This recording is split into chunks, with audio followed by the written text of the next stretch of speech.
Hello, this is Michel Leviathan Sorbet and you are watching a new video on the YouTube Wojennik TV channel. Today I would like to show you a review of a game which will transport us to Northern America to the time of the Civil War, or rather to the time just before the Civil War, because this game will cover the Secession Crisis, which culminated in the attack on Fort Sumter in 1861. The game is called Fort Sumter, the Secession Crisis. It is a game published in 2018 by GMT Games.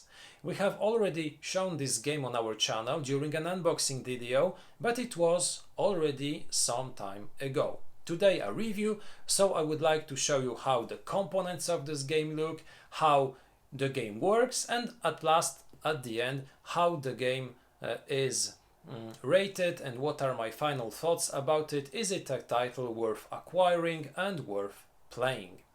The game was designed by Mark Herman, so at this point, hearing this very important name in the wargaming society, you might think it's a heavy game, it's a big game. Well, not really. It's a light type of game, a light type of wargame, which is meant to be played in 20 to 40 minutes. Yes, 20 to 40 minutes. So it's a much lighter game than some of Mark Herman's previous designs.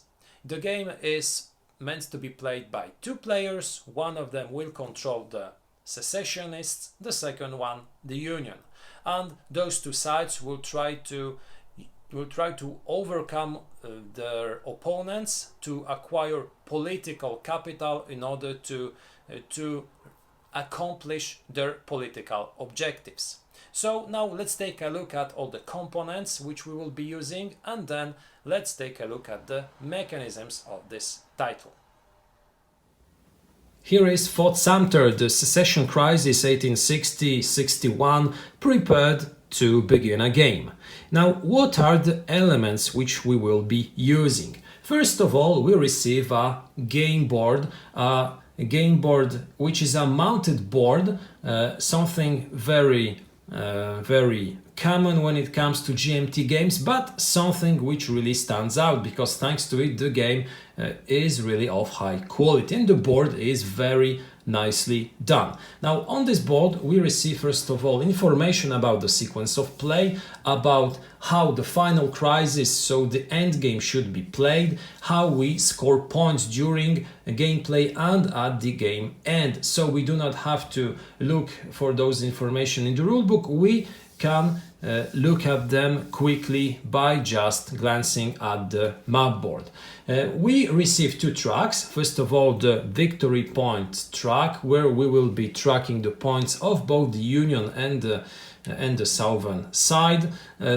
Both sides receive a scoring disc, which if the number of points reaches 10 is switched over in order to indicate that the number of points is plus 10. The second track is used to count the rounds. Normally we will play 3 rounds of the game, but after the game we also have a special phase, which is the final crisis, which is resolved in a very different way than each of the previous rounds. We receive also information about how to read the spaces on the board, so a short map legend. And the board depicts the southern and some of the northern states of the time when the game is set. On this map we receive some spaces, and those spaces are of 4 different types. We have secession spaces, we have political spaces, we have public opinion spaces, and finally we have armament spaces. Each of those special types of places is composed of three spaces, and among those 3 spaces of each color, one is a special one. It's a pivotal space, it's the most important space. For instance, in the red trio it will be the federal arsenals, which you can see is differently presented on the board with a white border. Alongside this map we also have spaces where the tokens, where the cubes will be placed, and each side has their own reserve of tokens: gray ones for the secessionist player, blue ones for the Union player. Those cubes start the game on the board, but then while used they will be placed on different spaces, sometimes also removed from the board and placed in the token pool, which begins the game empty. Alongside the map we also have one small meeple which will be used in order to block a space on the board. This is the commissioner, which can be placed onto the board during gameplay. Apart from those elements, we receive also cards, because Fort Sumter is a card-driven game, and we receive two types of cards. First of all, strategy cards, in fact a whole deck of strategy cards. Now those cards can be of three different types. They can be associated to the southern player, associated to the northern player, and they can be mixed, so associated to both players. Why is it so important? Well, because if we receive a card of our own color, we can use it for the points or to activate the event. If we receive a card associated to our opponent, we have to use only the points. We cannot activate the event. If we receive a card associated to both of the sides, we can choose to use the points or activate the event. As you can see, those cards have also a name, sometimes pictures or drawings of persons, of events, which were especially important at the time of the said crisis. On those cards also an additional information, a small inscription saying secession armaments or public opinion, but this side of the card will be used only during the final crisis. So during gameplay, during the first 3 rounds, this element will be absolutely irrelevant. It will be important during the final crisis, which I will explain in a few moments. The second deck of cards which we receive are the objective cards. They will be used during each of the rounds in order to score points. Each time, each player will receive objective cards and he will try to control the space associated to this objective. If he manages to control such an objective, he will score points. Additionally, he will be able to activate the event associated to such a card. Apart from those elements, we also receive 2 documents. The first one is pretty short. It is a 10 pages long rulebook. Now this rulebook, as you can see, is a colored rulebook with some pictures, with some explanation of the game pieces, of the setup, of how to play the cards, of how to play through a round, how to use political tokens, etc. Finally, how to play through the final crisis and how to verify who won the game. At the end, also the sequence of actions, but as I mentioned earlier, it is also printed on the board. Now the second document is much longer and it is the playbook. The playbook includes, first of all, illustrated examples of play, secondly a history of the secession crisis, then also an explanation of the strategy cards used in the game, and finally some designer notes and strategy tips. So as you can see, the game might be simple, but we receive also a very well prepared example of play which will explain us how to exactly play each of the rounds, how to interpret some rules. Then also a very interesting reading about the history of the secession crisis and about the cards which were included in the game. Finally, some designer notes which also are very interesting to read. Now that's it when it comes to the components of Fort Sumter. I would like now to explain how the game works, what are the victory objectives, and finally how the game ends. The objective in Fort Sumter is to accumulate the maximum possible number of points, victory points. Those points are calculated both after each of the 3 rounds and after the final crisis. Now, the game can last up to 3 rounds, but it is also possible to end it during round 2 if both players breach the final crisis sector of the political track, because here we have a political track on which we have cubes, political cubes used in order to reinforce our influence in the different sectors of the board. During each turn, during each round, each player will receive 6 cards. 2 of them will be objective cards, and at the beginning of each round, each player will choose one of those cards secretly, and he will keep this card. This will be his objective for the round, so he will try to control the place associated to the chosen card. This card is being placed beneath the board in the place for the hidden objective.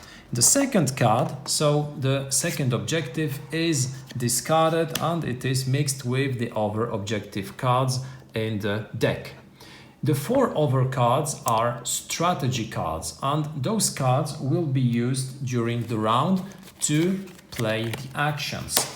Each player, starting from the union player during round 1, then starting with the player who has the most points at the current moment, will play 1 card at a time. And each player will have the following possibilities. He can, first of all, if the card is associated with his side, play the event. If we have a card associated to his opponent, he has to use the card for its points value. If we have a card of our own color, but we want to activate it for a number of points indicated in the card, it's absolutely possible. In this case, the event is not triggered. Now, how do events work? Events work in the way they are described on the card, and at most times they will enable the player to place cubes on the board, to remove cubes from the board, or to move cubes between locations. Now, while placing cubes, we always take them firstly from the token pool, which begins the game empty. Then we take the cubes from the political track, beginning from the space with the highest number. Now, when those cubes are transferred onto the board, some levels will be reached. At first, the escalation level. If during the play of a card we have to take a token from the escalation level, after resolving this card, we will also take the 2 additional tokens and we will place them in our token pool, which will also enable us to use those tokens during later card plays in order to place them on the board.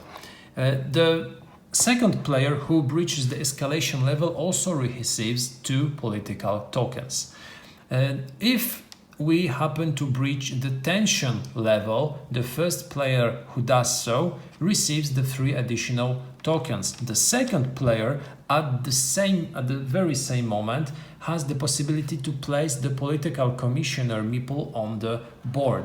A political commissioner placed on a spot is blocking this spot, so it prohibits from placing additional tokens in this space, moving or removing tokens from this space. It's just blocked, and it will be blocked during the majority of the game because there are only a few events in the cards which will enable to move this political commissioner onto other spaces.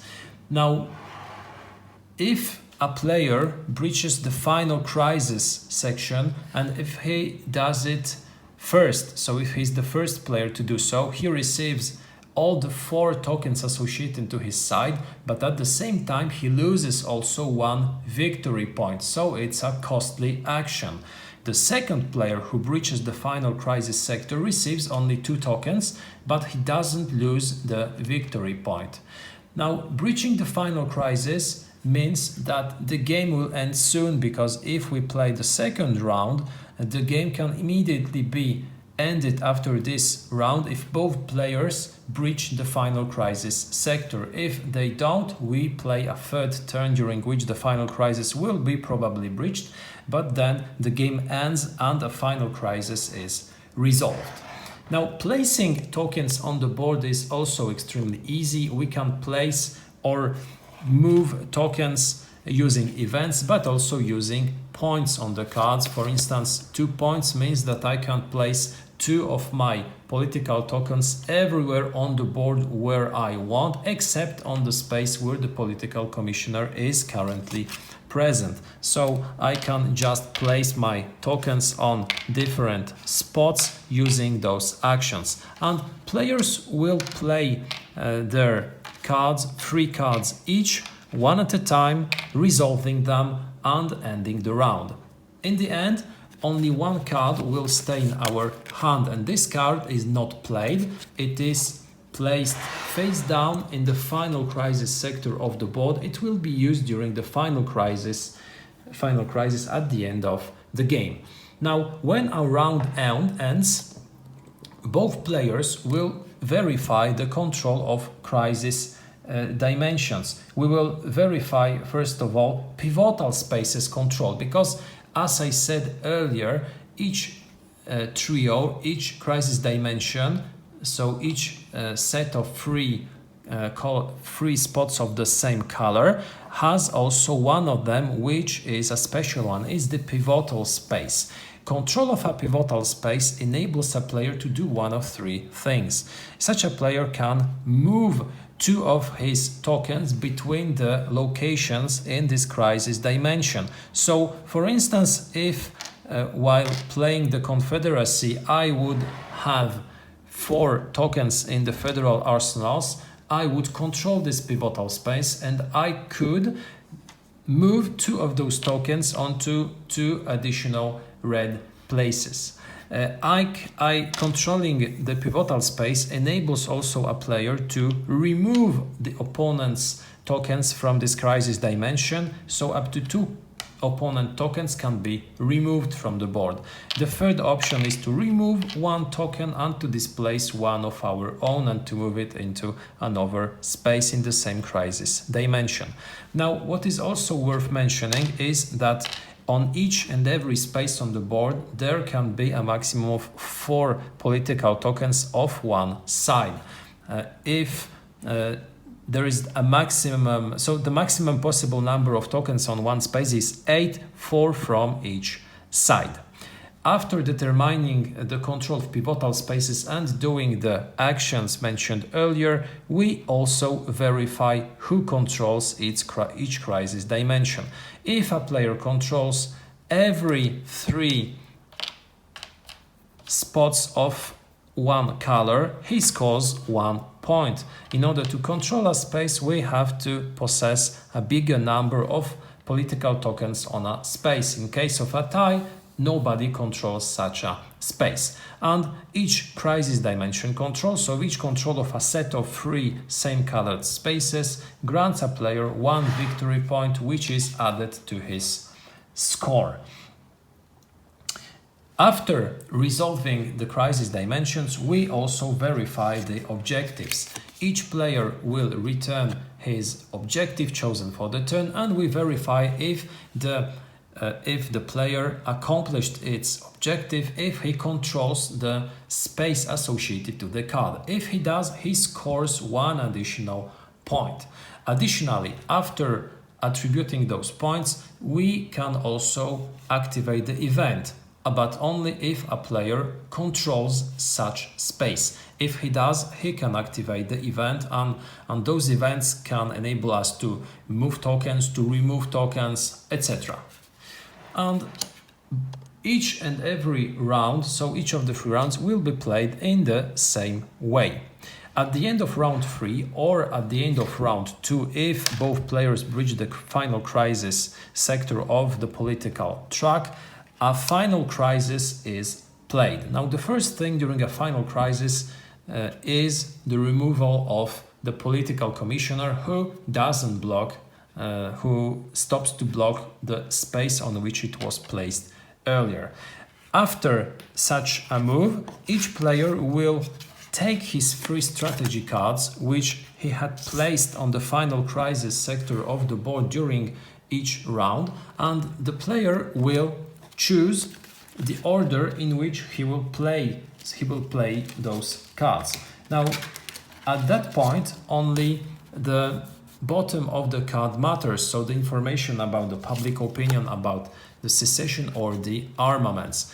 And we choose the order in which those cards will be played. When both players are ready, we discover the first card and we verify if both players have chosen the same color, the same type of card or a different type of card. If the same type of card had been chosen by both players, each player has to remove 1 political token from the chosen crisis dimension.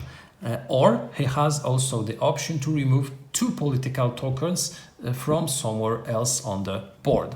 But if the players have chosen different colors, so for instance, one player has chosen the public opinion and the second the armaments option, both players can reinforce a space allocated, a space associated to this sector. So if, for instance, I have chosen the public opinion, I can reinforce one of the public opinion spaces by up to 2 of my tokens coming from the token pool or from the track. So that's a way to reinforce additional spots on the board. After resolving each and every 3 of the chosen strategy card, we pass on to the final scoring. We first of all attribute the points for each crisis dimension controlled, 1 victory point again. 1 victory point goes to the player controlling Fort Sumter, which is a very important spot during gameplay. And finally, a player who has 3 or more tokens from his opponent in his token pool receives 1 additional point for his political capital. At the end, it's the player who has the most victory points who wins. In case of a tie, it's the player controlling Fort Sumter who wins. If nobody controls Fort Sumter, it's the player who controls the bigger number of spaces wins. And finally, if this tiebreaker is not sufficient, the Union player wins. It's a way to mitigate the fact that the Union player is also the first player during the first round, because in Fort Sumter it's rather better to be the second player. And that's pretty it when it comes to all the basic rules of Fort Sumter, of the way how the points are attributed and how a final crisis is being resolved. Now let's pass on to a conclusion. I would like to tell you a few words about my opinions about this game. Fort Sumter is a game that created a lot of buzz when placed on the P500 list, and there are at least 2 reasons why this occurred. The first reason is, of course, the designer's name. Mark Herman is such a well-known, such a good designer that each of his designs is a must-have for a lot of gamers. The second reason is, in my opinion, the time of playing, because this game can be played in a time of 20-30 minutes, and in our wargames world there are very few wargames which can be played in such a time.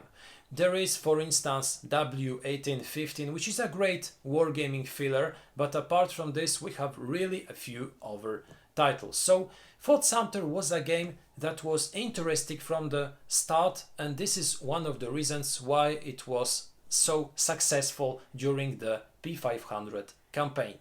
Now, what are the strong points of this title in my opinion? The first aspect, which in my private opinion, is a reason why this is a very interesting design is its topic, because the vast majority of war games which are about the civil war are about battles, are about campaigns. Here it's very different. Not only it's a game set before the game actually began, it also concentrates on the political aspect of this conflict. So both the secessionist and the Union player will try to accumulate some political capital. They will both try to accomplish their political goals and to overcome their opponent. They will not launch attacks. They will not. There will be no pitched battles. There will be no campaigns. But the struggle between both sides will be well resented. Now, the game also, as I said earlier, is a game with a high replayability because also of its time of playing. And in my opinion, it's a strong point of this title. It's a game which can be easily played in 20 to 30 minutes, and there are so few titles which can be played in such a time that it's always good to have another one which can be played when we have less time or if we want to play something really quick. I also very much appreciate all the information which were included in the playbook, because not only we receive a rulebook, we receive a very long playbook, and at first sight it might seem surprising. It's a light game, it's an easy game to learn. Why such a long playbook? I will explain it a little bit later. Another thing are all the elegant mechanisms. I think the game was really well thought, and Mark Hermel himself in the playbook explained that he verified a lot of things while testing the game. He verified if the Union player who starts the game is at an inferior position because of this fact. He verified if a game receiving the weakest cards possible can overcome this situation and get back into the game. And this means that while designing this game, while testing it, many questions had been asked and many answers were found. This is good because after reading those information in the playbook, we have the certitude that the game was well tested and well balanced.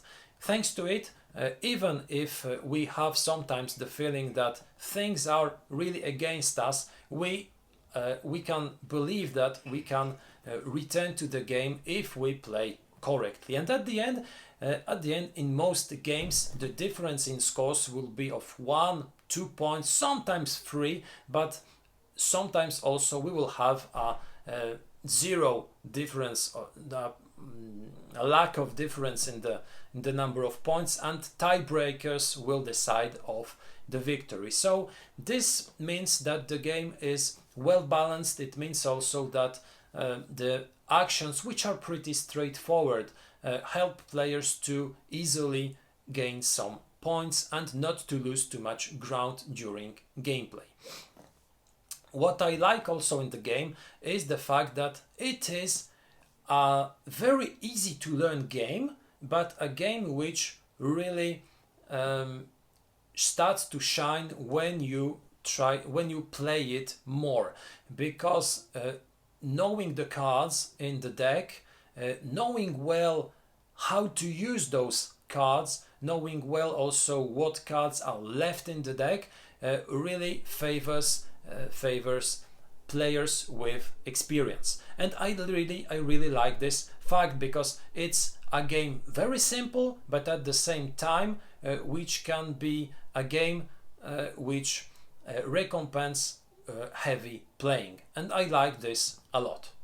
So what in my opinion are the weaker points of Fort Sumter, because I think it is a game which is not perfect.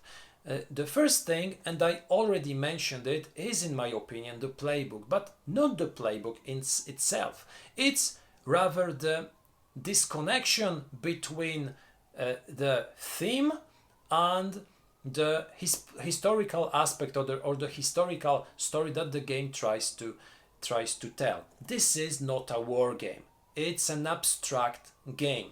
And the feel of the Secession Crisis is felt only by people who are absolute geeks, who are very interested in this political element of the American Civil War, or by players who carefully read the playbook. And in my opinion, this is one of the reasons why this playbook is so long, because the authors of this game really tried to sell us the story of a game about the Secession Crisis.